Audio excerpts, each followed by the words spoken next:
Welcome to Links and Locks, Action Network's golf betting podcast presented by Bet365. I'm your host, Andy Lack, and I'll be joined alongside Action Golf contributor Tony Sartori for these Best Bets episodes.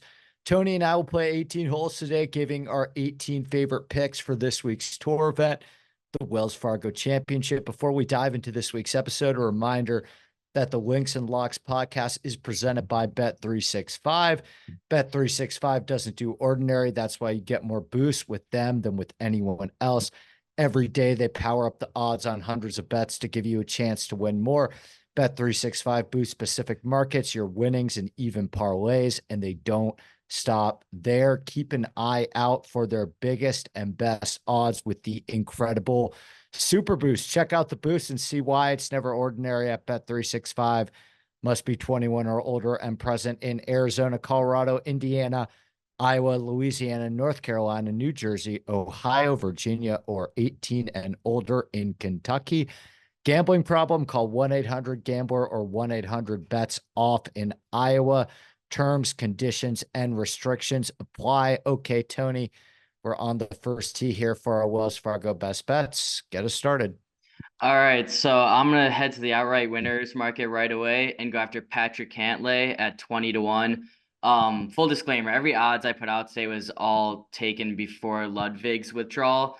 It is what it is. I would still probably play all these guys at whatever the adjusted odds are going to be. But anyways, I got him at 20 to 1, and I just think that number is too long in a 69-man field that does not include Scotty Scheffler and now does not include Ludwig either. Despite not winning recently, Cantlay is still proving his ability to maneuver around high-level golf courses. He has now gained true total strokes in 12 of his past 13 events, of which ShotLink data is available. Cantlay boasts 4 top 5 finishes over that stretch, including a recent third place finish at the RBC Heritage. So, and we know Quail Hollow, right? It's a big hitter's course, which benefits Cantlay as he has gained distance off the tee against the field in 32 of his past 33 tournaments where ShotLink data is available. The ball striking's there, the distance is there. Finished 21st here last year, so at least some solid course experiences there. Again, it's kind of a buy low in my opinion on like in a Scheffler-less field. Cantlay at 20 to 1 seems like a really good number to target. I like that one a lot. I'm going to stick in the outright market and go with Sahith Theegala 28 to 1.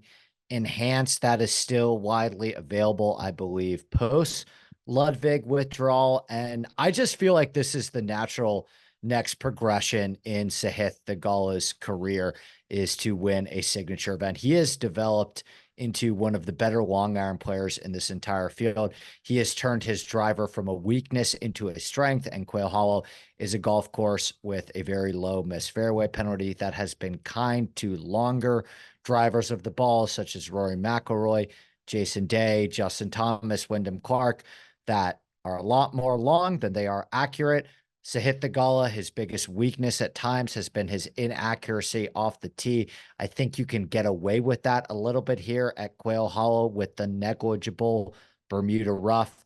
I'm going to roll with Sahith Theegala 28 to 1 enhanced on Bet365 to pick up his second career PGA Tour victory. I have a feeling this is going to happen a lot or happen often in this podcast because usually you and I are kind of on the same page in handicapping, and Quail Hollow it's been the same handicap there for the past 20 years. So I'm also on Sahith Theegala. Just in the first round leader market though at 35 to 1. At just 26 years old, Theegala continues to prove he's one of the next generation's, superstars. He boasts 5 top 10 finishes over his 11 individual tournaments this year, gaining total true strokes in 9 of those 11. He's gained distance over the field in 10 of those 11. And like you said, he can hit it long and he's going to get away with inaccuracy at Quail Hollow. But he can also scramble when needed, given that he ranks 47th on tour in scrambling percentage. So even if he's in tough situations, I trust his ability to get up and down. He made his tournament debut here last season, and he finished 56th, which I think is why his numbers in the betting market are a little long. But that was his first appearance here. Course history has usually been a pretty good indicator of success here, and now that he's got 4 rounds under his belt, I think he can improve upon that, especially with his recent form. So like you, I like Theegala this week. I'm targeting him in the first round leader market at 35 to 1. I'm going to stay in the outright market in that same tier of the outright market and go with Justin Thomas 30 to 1 enhanced on Bet365. We bought low on him a couple weeks ago at the Heritage, and he delivered a top 5 finish for us where he gained strokes in all 4 major categories. What was most encouraging about JT's performance at the Heritage is that the putter came back. We saw his strokes gain putting improve in all 4 rounds, and at the end of the week, he finished gaining over a stroke putting, actually one of his best putting performances of the entire season. We also know that this is a golf course that Justin Thomas has a lot of strong history at. He won the PGA Championship here in 2017. He also has another top 15 at the Wells Fargo, as well as another top 10. The top 15 came last year when he was not at even in as strong form as he's starting to come into right now. So coming off the Heritage performance where he gained strokes in all 4 major categories, particularly seeing that improvement with the putter, particularly now traveling to a golf course where he has such good memories at. I think it's time for Justin Thomas to get off the schneid in terms of the PGA Tour, getting his next PGA Tour victory after what's been, I believe, a 2-year layoff since his last. Yeah, it has been. And I called my shot because my next play was also Justin Thomas outright winner. You mentioned pretty much most of I was going to hit. He won a PGA Championship here in 2017. That's going to make his confidence so high entering this week. Yeah, we're going to see a similar or a high ranked field like we do in majors this week. But again, no Scotty Scheffler, so that just makes me like JT even more. Like you said, the putters bounce back. Sorry, I'm just trying not to reiterate everything you just said. He boasts 8 top 12 finishes over his past 12 tournaments. So that's a pretty dominant trend. Like he's there. He just hasn't, gotten over the hump. I know both of us have been on JT a lot since we started doing this together. And I truly think he will get over that hump and get back to the winner's circle. And again, with him winning the 2017 PGA Championship here, this could definitely be a venue where he gets it done. I'm going to stick in the outright market as well. One final outright pick, and I'm going to go with Tony Finau, 35-1. I just love this golf course for Tony Finau. He has actually had a very quietly strong ball striking season. He's put together some really strong ball striking performances this year. He's driving the ball great. His long iron play has been spectacular. And if you look at the golf courses where Finau has had his best success this season, Torrey Pines, Memorial Park. Those are 2 golf courses that are very driver heavy. Particularly in the case of Memorial Park, features very similar agronomy and a very low missed fairway penalty, some very negligible Bermuda rough, just like we are going to see this week at Quail Hollow. I think you want to target Tony Finau on these longer golf courses with a low missed fairway penalty where he can go bombs away off the tee and rely in the strength of his long irons, which has always been the best part of his game. So I'm going to go with Tony Finau, 35-1 to win the Wells Fargo. I think it's just a tremendous golf course fit. And we've seen him play a lot better this season than I think his results would suggest. Absolutely, I would agree with that. And I'm going to stick in the outright as well and go back up in the shorter odds for a second and go after Max Homa at 25-1. I think a lot of people are going to be on this week. He won here in 2019. He's a big hitter. He's gained distance on over the field in 23 of his past 24 tournaments. At the same time, he's a tremendous ball striker who can scramble when needed, ranking 27th on tour in scrambling percentage. So there's just so many ways he can get away with a bad shot, and he doesn't hit many of them to begin with. So it makes sense that he profiles so well for this course.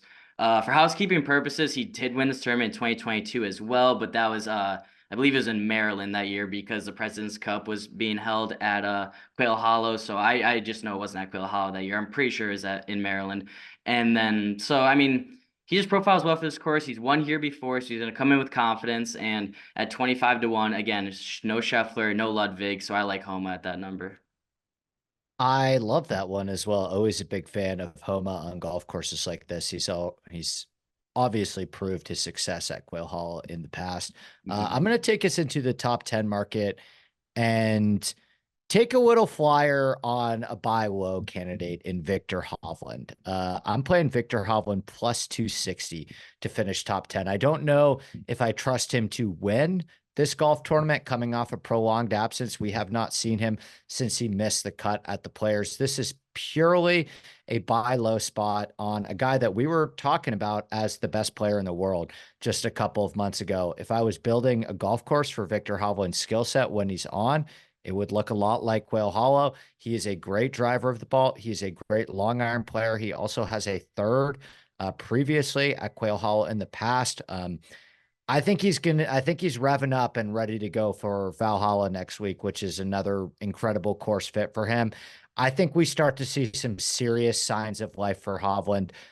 Like I said, I don't really know if I love him in the outright market, but I think that this is a very solid bounce back performance for Hovland before we get all excited about him for the PGA.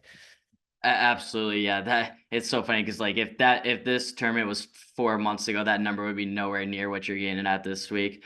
But I'm gonna go back to the outright winners market one last time, and I'm gonna go after Akshay Bhatia, who can be found at 50-1. This is one of my favorite young players on tour. He now boasts 2 wins at just 22 years old, just securing one at the Valero Texas Open last month.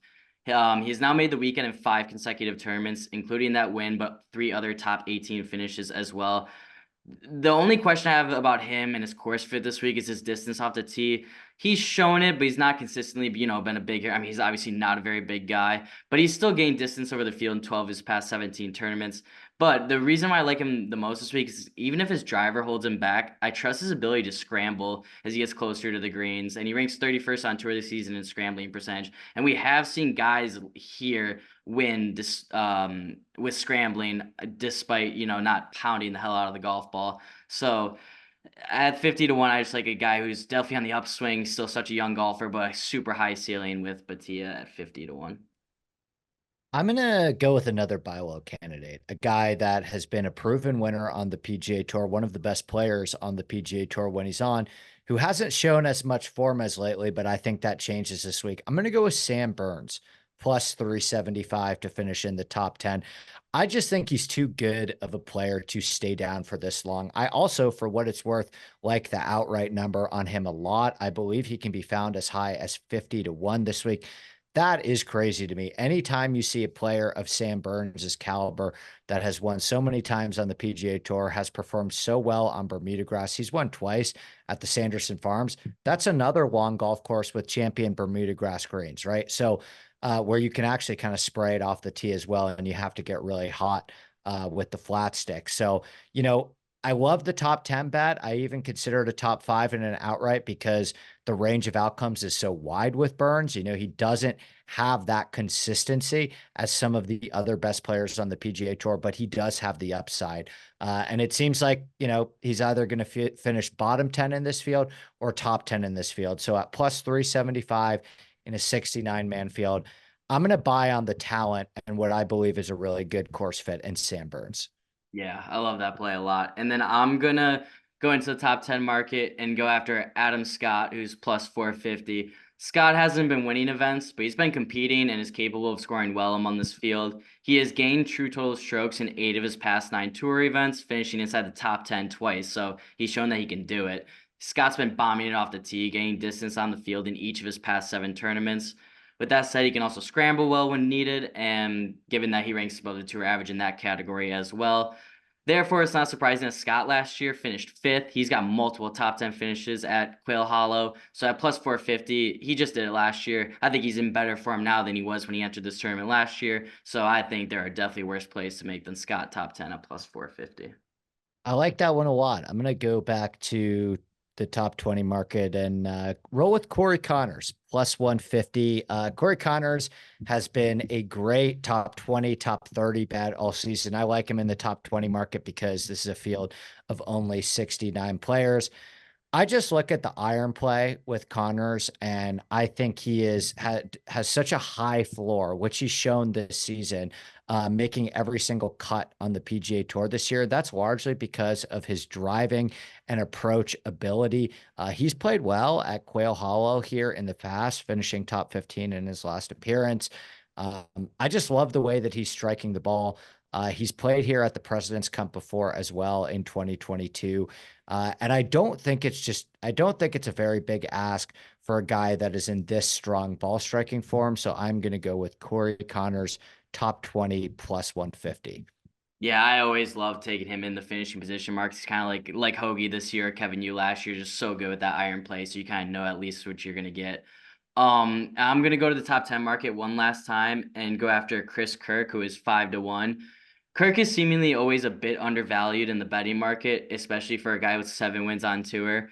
Um, but I mean, this is a guy that just finished top 10 at the RBC Heritage a few weeks ago, and a similar result could be in store when you consider that he has gained distance off the tee over the field in 4 of his past 6 tournaments.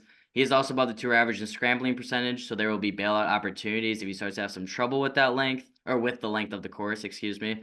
And that just, I mean, 5-1 for a top 10 finish of a guy who has definitely a case could be made from winning this tournament. At 5-1 to finish top 10 at 69-man field, I really like Chris Kirk this week at top 10.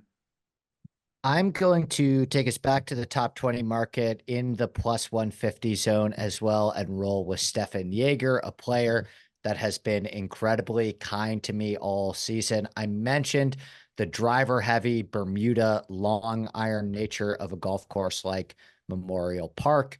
Obviously, Stephan Jaeger was our winner this year at Memorial Park. His other best finishes of the season have come on driver heavy golf courses, long iron golf courses like Torrey Pines, like Vidanta Vallarta. You just simply play Stephan Jaeger on these longer driver heavy, long iron intensive golf courses. His skill set being one of the longest drivers of the ball in the field, being one of the best long iron players in the field. Anytime you get a golf course above 7,400 yards, I'm telling you, just blindly plug in Stephan Jaeger. You will not be disappointed. He cashed a top 20 for us last week at the Byron Nelson. I think top 20 plus odds, a player of this caliber on this strong of a course fit is one of my favorite plays on the board. Absolutely. And I know I talked about Theegala in the first round leader market earlier, but I'm going to go back to that market. As always, I'm waiting to actually lock in these first round leader plays until tee times are announced. So keep an eye out for my first round leader article here this week at the Action Network. But what that says, as long as these guys aren't among the last groups out, these are likely the three I'm going to be taking. I already started with Theegala. Now I'm going to go with Rory McIlroy at 16-1. Obviously the chalkiest play you can make, but it's not his quote unquote home course, but the way he's performed here, it might as well should be. This is a way to move his full tournament number from 7-1 to 16-1. Yes, there's more volatility in the first round, which is why the number is increased like that. But he can win any round here, and I like this number at 16-1. Rory's a 3-time winner of this event. This domination at Quail Hollow makes sense given that it is a bomber's course, and Rory is the best driver of the golf ball on tour.